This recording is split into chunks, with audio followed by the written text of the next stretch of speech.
سلام البنات، كي دايرين؟ بخير؟ لاباس عليكم؟ كنتمنى يلقاكم الفيديو في تمام الصحه والعافيه ان شاء الله. اليوم البنات غنشارك معكم فطائر اللي كيجيو رائعين. نبداو مع المقادير وطريقه التحضير.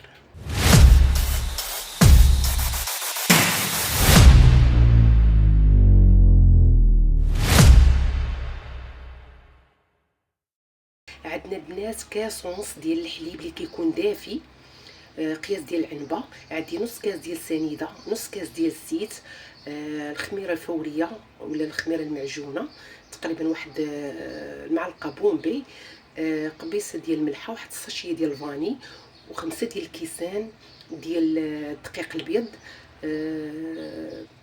500 غرام تقريبا. نبداو مع المقادير وطريقه التحضير. هنا البنات غادي ندير في العجانه، اللي ما عندهاش البنات العجانه دير غير شي قصريه ولا شي بول. المهم هي هاد العجينه كتبغي شويه تتبغي تدلك. نبداو مع الطريقه. عندنا الخميره،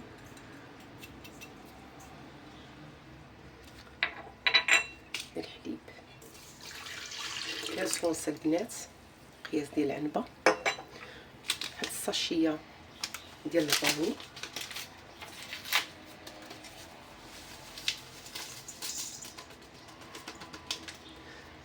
نص كاس ديال السنيده،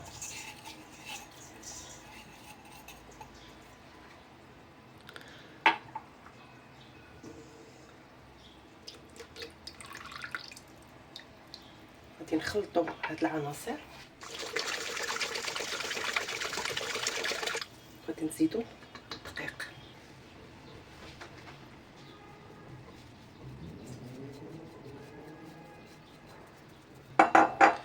نديروا الملحه،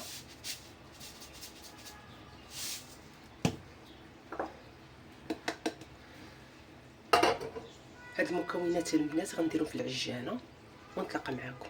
وهنا البنات بعد ما تلكت ليا العجينه على هاد الشكل هذا في العجانه، غنخليها البنات تخمر. خصها تخمر مزيان البنات. ونوجد معكم الكريمه اللي غادي نديروا بها هاد الفطائر ديالنا. وهنا البنات بالنسبه للكريمه عندنا نص لتر ديال الحليب، عندنا جوج ديال البيضات، عندنا 3 المعالق ديال السكر السنيده، وعندنا جوج معالق ديال كريم باتيسري. هنا البنات غادي نديروا هذوك جوج ديال البيضات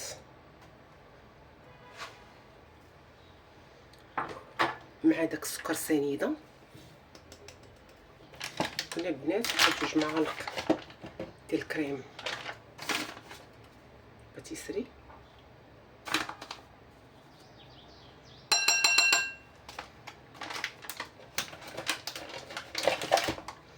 غادي نخلطو مزيان.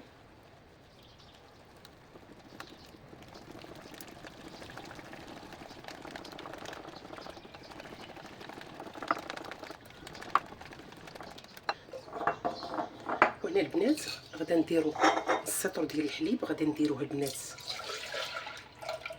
باش يغلى لينا فوق البوطه. وهنا البنات بعد ما غلى ليا هذاك الحليب غنزيدو واحد شويه هنايا، وغادي نخلطو مزيان. وغادي نزيدو على داك الحليب اللي غلى لينا بالطريقه هذه، وغادي نديروه فوق البوطه. ونوقفوش البنات يدينا عليه، منوقفوش يدينا عليه بالطريقه هذه. غنديروه فوق البوطه ونتلاقى معكم. وهنا البنات بعد ما وجدت لي الكريمه بقيت كنحرك فيها حتى عقادت. غادي نديرها في شي اناء باش نخليها تبرد. ضروري البنات ما خصها تبرد مزيان.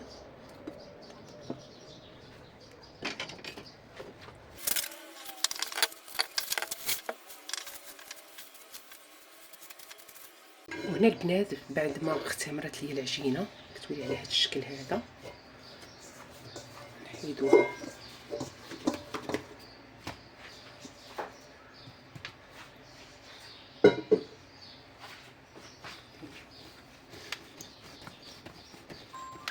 هنا البنات غنديروها على شكل مستطيل، نديرو شويه ديال الدقيق،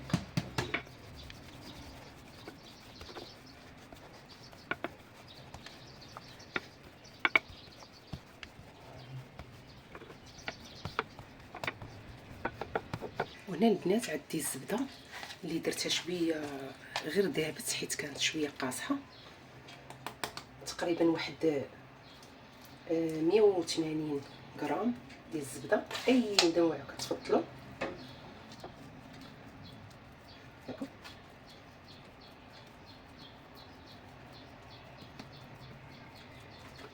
ما ديروش البنات الزبده بارده، انا درتها شويه فوق البوطه.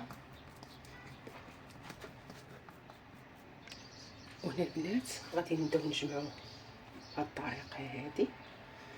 بغيتو تجمعوها كي بحال السمنه جمعوها الطريقه اللي بغيتو البنات.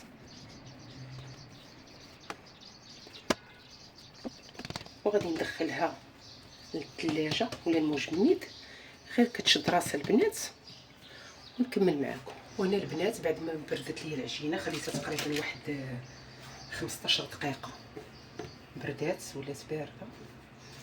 انا غادي نسرحها.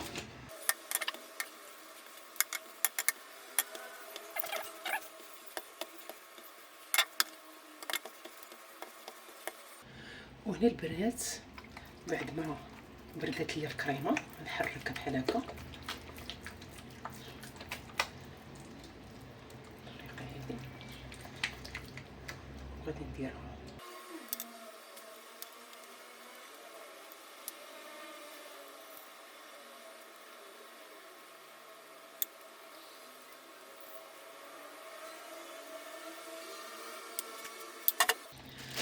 في المرحله هذه انا غادي ندير شوكولا كوكيز.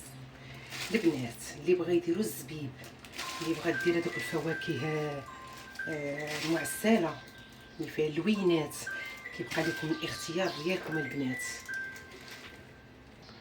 وهنا البنات بعد ما كملت الشوكولا اللي عندي نزيد عليها السمكاره، قادوها مزيان.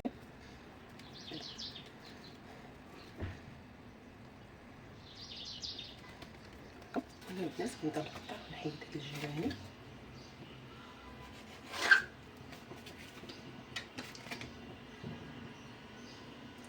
بالنسبه للسمك ديال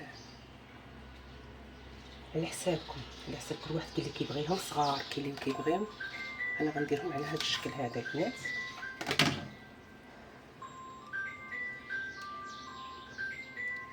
غادي نستعمر البنات غنديرهم في الطاوه. وهنا البنات عندي صفر بيض مع شويه ديال الحليب غادي ندهن بها. وهنا البنات بعد ما دهنتهم غادي نخليهم يخمروا تقريبا واحد ثلث ساعه. الفران كما قلت لكم راه كيسخن على 200 درجه. منين غنبغي يخمروا ليا الطاوه ديالي غادي ندخلها على 180 ونتلاقى معكم. هنا البنات بعد ما خمروا ليا على هذا الشكل هذا غادي ندخلهم الفران ونتلاقى معكم. وهنا البنات بعد ما خرجت الفطائر من الفران زينتهم بناباج ودرت عليهم شويه ديال لوز ايفيلي محمر وغطيتهم شويه هكا بالسكر كلاصي. كيجيو رائعين البنات، كيجيو هشاش. كل واحد وشنو كيسميهم، كاين اللي كيسميهم بان سويس، كاين اللي كيسميهم كرواسون معمره كرواسون معمره بكريم باتيسري والشوكولا. لا باز في هاد الوصفه ديال اليوم هي العجينه كتحكموا فيها نتوما. بغيتو ديروها شنيك، بغيتو ديروها كرواسون، بغيتو ديروها بتي بان، كيما بغيتو ديروها البنات ديروها، كتبقى في العجين كتجي رائعه. كنتمنى بانكم تجربوها وخليوها تخمر كما وريتكم في الفيديو. البنات وصلنا لاخر الفيديو، ما تنسونيش البنات في واحد الكومونتير زوين بحالكم، واحد لايك الفيديو فضلا وليس امرا. مع السلامه.